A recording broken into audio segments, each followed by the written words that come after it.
Hi, folks. Welcome back to the podcast.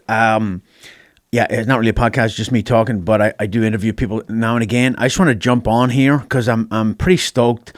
I've been working for Robin Sage, which, for those of you who don't know, Robin Sage is the culmination exercise at the end of all your special forces training to become a Green Beret. Right? It's kind of the last thing. Sometimes language school comes after, but all the tactical and MOS and Green Beret training, this is where you put it all into effect. So Robin Sage has been going on in North Carolina for 50 years, I think. It's spread out across North Carolina, I think across 30 counties or something like that, and it goes all the way from the mountains to the sea, and whole communities get involved. Green Beret students infill there. They train a guerrilla force to fight an unjust, illegitimate government, and they go through all the steps of unconventional warfare. All right, so you can call them guerrillas. Some people call them terrorists. Some people call them freedom fighters, partisans, insurgents, irregulars. Where you sit is where you stand. Right, one man's insurgent or terrorist, and another man's freedom fighter. Right, but basically, it has been proven again and again and again that a small resistance force who are agile and committed can defeat a superpower.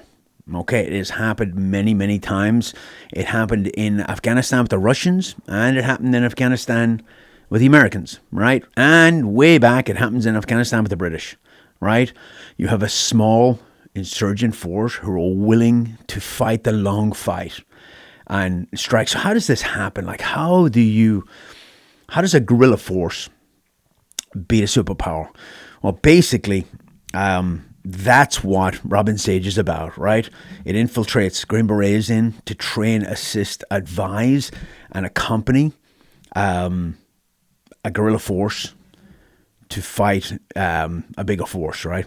And it's not just the Americans who do it. It's been done. A lot of countries around the world have done this and used that template. When I was in Iraq in 2007, I did a lot of fighting in Sadr City, a Shia enclave inside Baghdad, and it was well known at the time that Iranian Special Forces, Quds Force, were there training, assisting, and advising that militia to fight us, right?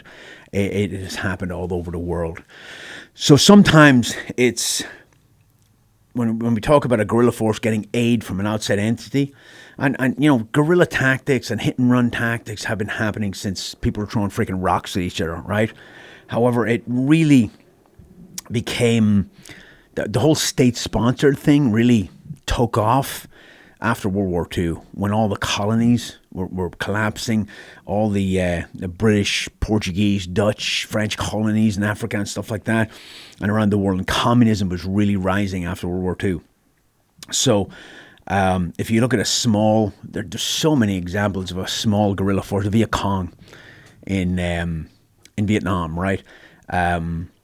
The support for or the fight against the Rhodesian, once the British, left Rhodesia, the white minority rule wanted to keep that country and stay there, and guerrillas infiltrated across. There's a great book, I listen to books on tape a lot. There's a great book called A Handful of Hard Men, and it's about the Rhodesian SAS and that bush war fight. It's actually a really good book to listen to, especially if you're a Special Forces student and you're coming to Robin Sage. It'll give you some insights, right? It's actually written at the ground level. It's not all this big tactical crap. It's written at the soldier level. But when in the view of the Rhodesians, they were fighting communism because Malawi and Mozambique were backed by Russia and China with weapons and trainers and everything, because they were very interested in turning those countries communist, right? And it has happened everywhere. Northern Ireland, the IRA was not really state-sponsored or state-backed by anybody, but it got a lot of help from America in the form of money and guns, not from the government, but from Irish Americans. It got weapons from Gaddafi. He sent a couple of shiploads of arms to the IRA, which changed the battlefield in Northern Ireland. The IRA have sent trainers to the FARC in Colombia to train their insurgents, terrorists on bombing and making bombs. Okay, so it's all over the world. And if you look for examples, there's tons and tons and tons of them, right?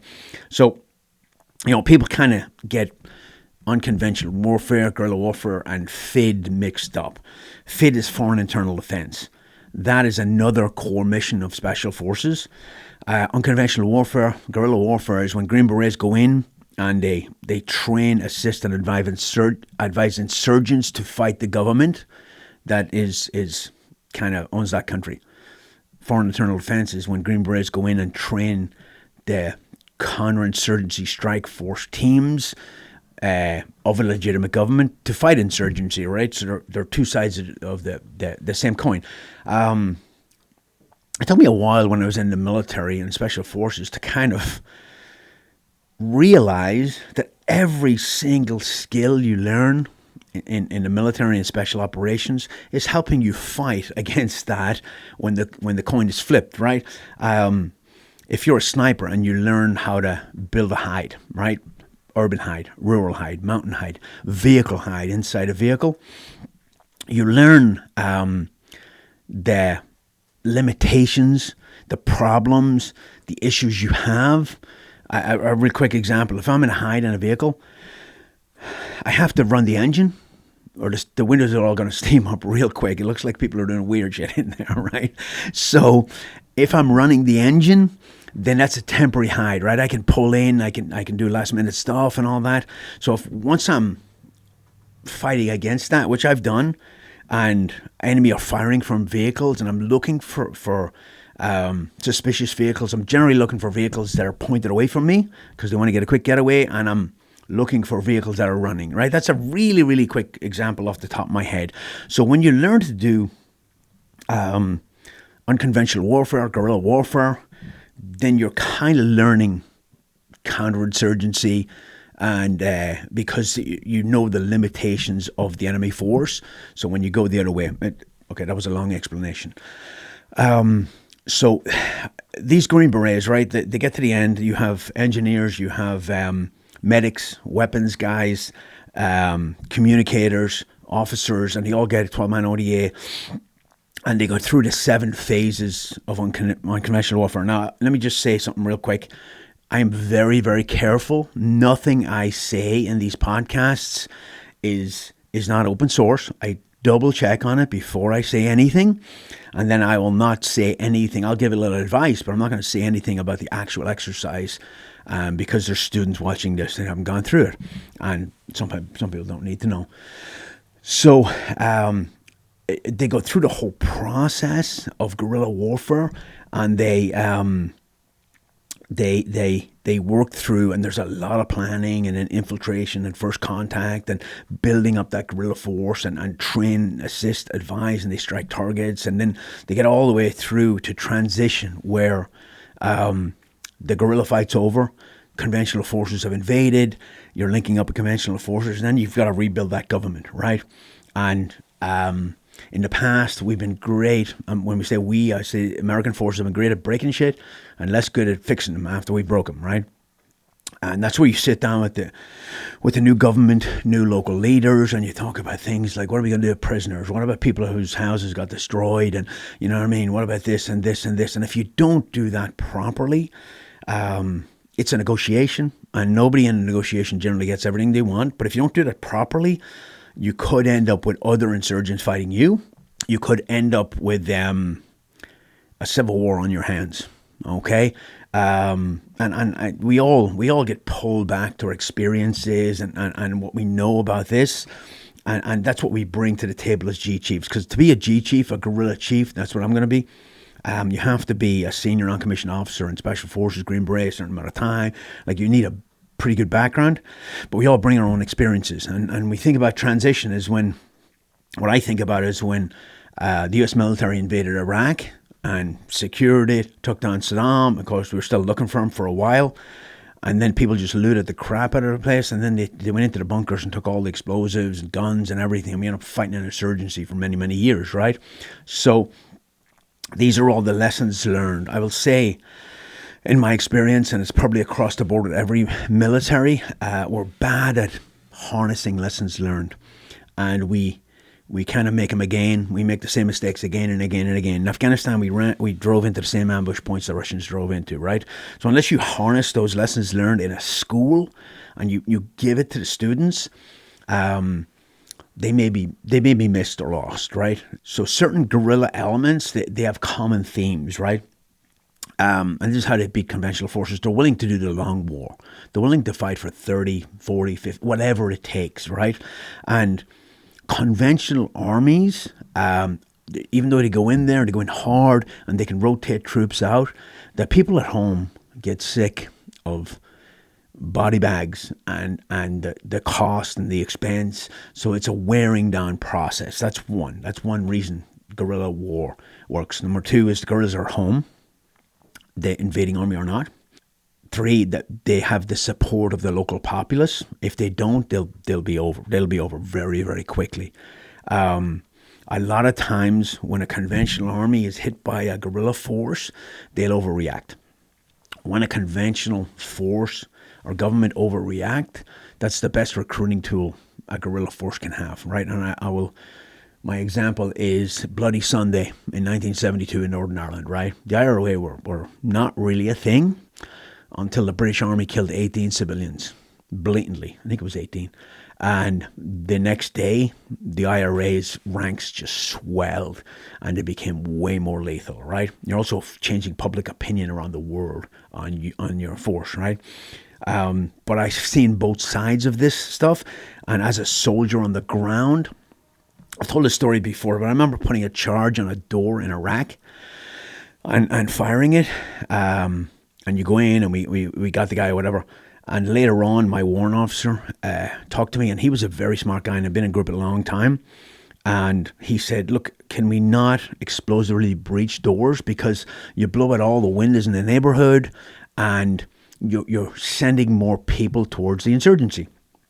And I'm like, man, I 100% agree. However, when I'm the guy at the breach point and that explosive charge buys me 20 more seconds to get in there and get the guy before he's standing waiting on me with a machine gun, I don't have the luxury of worrying about geopolitical politics and the big picture. I'm trying to live through the next 2 minutes of my life, right? So at the cutting edge, at the tip of the spear, the soldiers are doing what they're trying to do to live. And usually that's or men, a lot of times that they overreact, not overreact, that's the wrong word. A lot of times,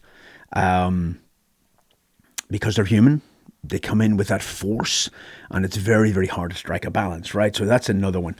Another reason insurgencies or guerrillas do well, if they have a border to cross into a friendly area. Vietnam, Laos, Cambodia, right? They could jump in there and be pretty much safe, right? And of course, North Vietnam. In Ireland, the Republic of Ireland government were kind of soft on the IRA. They could have done more. So generally, if they jumped across the border, they could hide, they could prep, they could train, jump back, hit, come back, hit and run tactics, hit and run tactic, hit and run tactics. And there's examples of this all over the world, right? So that's just a couple of reasons why unconventional warfare can be extremely effective. So the first thing I did when I started, I've been thinking about working Robin Sage for a long time, and it clashed what I still teach for the Marine Corps, MARSOC course. Actually, in about 2 days, I have to go to Lejeune for a month to train Marine Corps Special Operations Snipers. But I was kind of him in hand, and then I know people there, and you probably heard me say, and you've heard other guys say, in Special Operations, your reputation is everything, right? If I try to get a job somewhere, somebody there knows somebody who has worked with me. And if I'm a shitbag, then you're done. So I texted a guy who works at Robin Sage, and boom, just like that, I got taken out to an exercise for like 4 days, where before the students go into the field, they kind of round robin some different scenarios. And just to give them an idea what they're getting into. I was very, very impressed with the other G chiefs there. I was just watching, right? You have G chiefs there who have done incredible things in special forces. I was talking to one guy, and for about 10 minutes, and I didn't realize when I was a sniper instructor at range 37, he was the swixiest. Like he was my boss's boss, you know. And I didn't catch it because he was so high level that I didn't really deal with him that much. You have guys that have done a lot of good missions, and a lot of, like, you have guys who were there on invasions and all kinds of stuff, right? So you have a lot of expertise, and I will tell you that they're not there to be G chiefs for the money, because the money's not very good. They're there because they want to be part of the community, they want to give back, and they feel passionate about what they do. And they're all my age, right? So going out and living in the woods for a couple of weeks and getting eaten by bugs, and in the summer, and freezing your nuts off in the winter, not exactly what we want to do, but we're willing to do it because we're giving back and we feel that it's important, right? So very impressed with the level of expertise in the G Chiefs. So I think there's 14 lanes in Robin Sage, and the students infill and they do all their thing. I went out then and I kind of shadowed our G Chief for a week or so, and very quickly took to it. It's one of those things I can, even though playing a role, I think I'll be pretty good at it. Because I have a lot of experience, and I'm a teacher, and I like to teach, and I like to kind of, I hold nothing back. When I take a job, I really do pour myself into it. So, spent a week out there. The guerrilla force that they are training, right? So they infill, they meet the guerrilla chief, who's the man. There is an insurgent force there waiting for them of guerrillas. Some of them are cadets on summer break. Most of them are just hired civilians to be role players, right?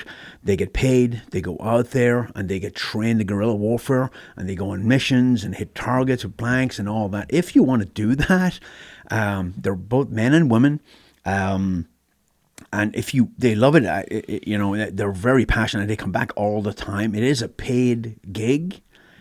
You can go out there, you can spend 2 weeks in the field getting trained by Green Berets, and it's a couple of times a year, and you don't have to go every time. You can go this time and not this time. The contract is owned by a company called Seventh Dimension, and if you go in there, because I did this morning, into their webpage, and you go and it'll say, apply to be a role player for Special Forces. And you click on that, and obviously there's a background check, and you have to be somewhat physically fit, like not crazy, but you are going on missions with Special Forces. So it is a very unique experience to get trained by these guys, and you're actually contributing to their training. You're a training tool, you're an asset, but it's actually pretty cool. There's also, in every one of these lanes, there's police officers and firefighters and local governments who all help, and they all contribute, and people give up. They have land use agreements because these guys need to hit targets, and they need safe houses, and they need to do a lot of stuff, and the lane manager controls all that. If you are in a county in North Carolina, and Robin Sage is in that county, and you want to help out, you can be paid, but I don't know enough about that to talk about it, but like the one when I was out there was firefighters and paramedics who who would help with medical stuff, and law enforcement, and everybody. They mostly do it because they're patriotic Americans and they want to help, but there is reimbursement, especially for your time, right? So I don't know how to get in touch. Maybe if somebody knows, they can put a comment down below. I don't know how to set that up. I would contact SWIC, the Special Warfare Center and School. Maybe go on the website and look at it, and see, get a number, call them. They'll figure out, they'll push you. Or if you know somebody else who does stuff for Robin Sage, then they will have the lane manager's phone number, and you can set it up that way.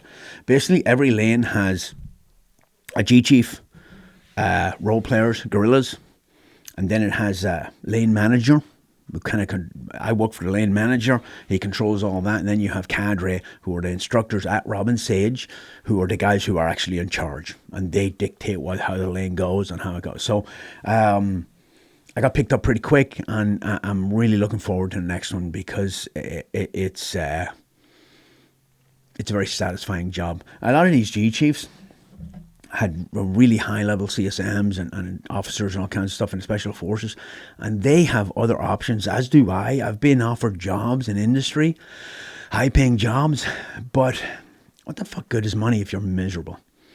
And I just know myself at this point I'd be miserable.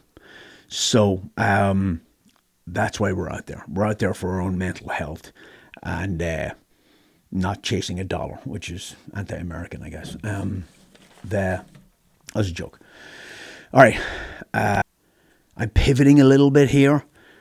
I'm going to run a class in, I have 2 more long range shooting classes this year. One in Georgia, which is going to be, I got to finish with the Marine Corps on Friday, and I got to drive like 8 hours. 1,700 Friday, I got to drive all the way to Georgia to teach a long range class. It's my own scheduling problem, but I'll be there.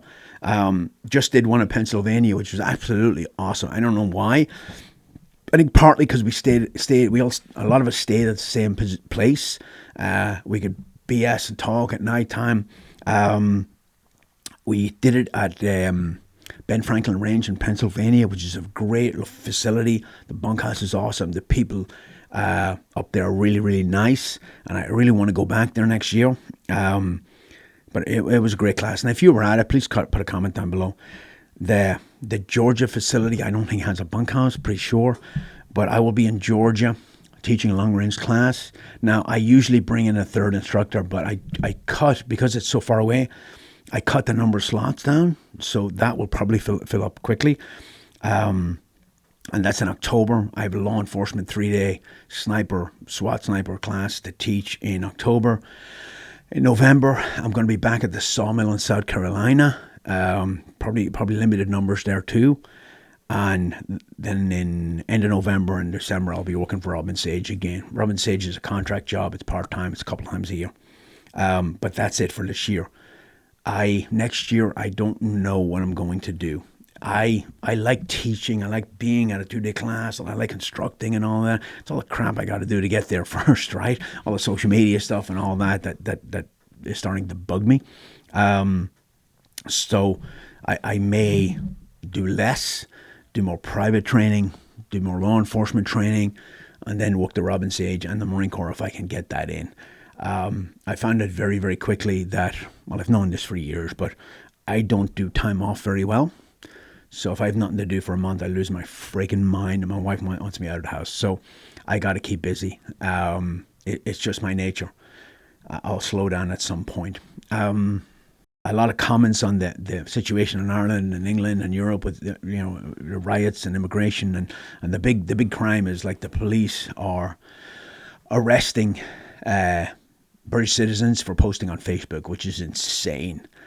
There's no free speech over there, because they'll say, oh, it's hate speech, and you're not. Yeah, you can't do that, right? You can't yell fire in a movie theater. So there's no absolute free speech. However, when you have a government that's corrupt, they decide what hate speech is, and some of it's just ridiculous. And that's what happens when you let your government disarm you. All right, I'm not going to go to SHOT Show. I don't think. I went last year and I didn't get that much out of it. All right, guys, that's it. Like and subscribe if you want. If you don't, if you want to sign up as a role player, I don't know if you can be in my lane. I don't know if you can pick what lane you're in, but there are phenomenal G Chiefs out there, and you'll have a blast no matter what you do. You have to stay enrolled. You're well briefed, and it's if you're a Sage and student, if you're a Robin Sage student going in November, December, and you walk into my G base and you see me there, I'm in role. I'm not in this role. But our personality is our personality. That's why every G base is different, because your personality is going to come out. But I'm in role. But you basically are, your cadre are the people who ultimately write your grade. But I will tell you, when I went to Robin Sage, I had a phenomenal time. I thought it was a fantastic exercise, and that's why I want to work there. But when I went, and it's not exactly typical because I was a senior staff sergeant in the infantry, I was actually promotable. I'd made the promotion list, the 11 Bravo, while I was on the Q course. So when I pinned, they just moved me to the 18 Bravo course. And I had 6 years in infantry. I've been in Somalia. I'd been in the Irish Army for 7 years. I was 35 years older, more mature. But when I went in there, I was in Pineland. I wasn't in a training exercise in North Carolina. I was in freaking Pineland. And every decision I made was based on unconventional warfare. And I didn't give a jack shit about my grade. If you go in there and you're worried about your grade and you're doing what you think the candidate want you to do or the G chief want you to do, and you're being real cautious, you may graduate, but you're cheating yourself out of one of the best training exercises you will ever get. Okay? Now, I want to see you think outside the box. I want to see you think unconventionally. I want to see you be creative and pour yourself into it. Other G chiefs have different ideas, and other cadre have different ideas. So at the end of the day, your cadre is going to give you guidance. Your G chief will give you guidance and take away what you can. It is a great exercise, and it will bring out, there's a lot of creative problem solving, ethical dilemmas. And I've done this for real, a version of it, right? It's not going to be exactly like that, but I did go into Afghanistan early and train a militia force who had no uniforms and someone couldn't read and write, and we built them up and built them up and built them up, and we had confidence targets, and we got battlefield recovery of machine guns, and we put them in squads and trained them in small unit tactics and all. So I got to do this for real in real life, and it was awesome. A Special Forces 12-man team is supposed to be able to go in and train a battalion of insurgents. And that's a battalion. That's hundreds and hundreds of Americans boots that we don't have to put on the ground. Okay, so that's your mission. Stay and roll. Buy into the scenario. Like all scenario training, whatever you put into it, you get out of it. The more you buy in, the more you will get out of it.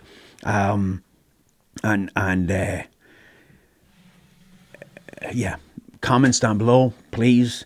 You want to call me a douchebag? Go ahead. I don't care. Sticks and stones, man. But if you walk into my lane, I'll see you there. Stay and roll. We can chat when the exercise is over. All right, guys. Till next time. Thanks. Bye.